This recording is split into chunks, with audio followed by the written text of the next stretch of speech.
Hello guys, mag-harvest tayo ng daon ng sili guys. Ayan.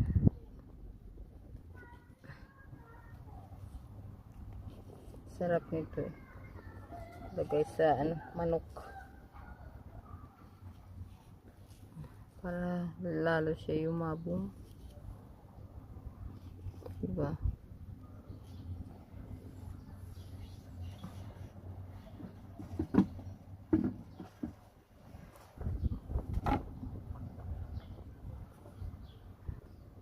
Pag may tanim, may aanihin.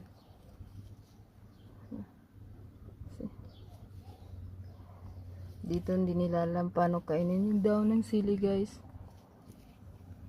Hindi sila kumakain ng daon ng sili, puro lang sili. Pero ako anuhin ko to sa daon ng sili. Kainin.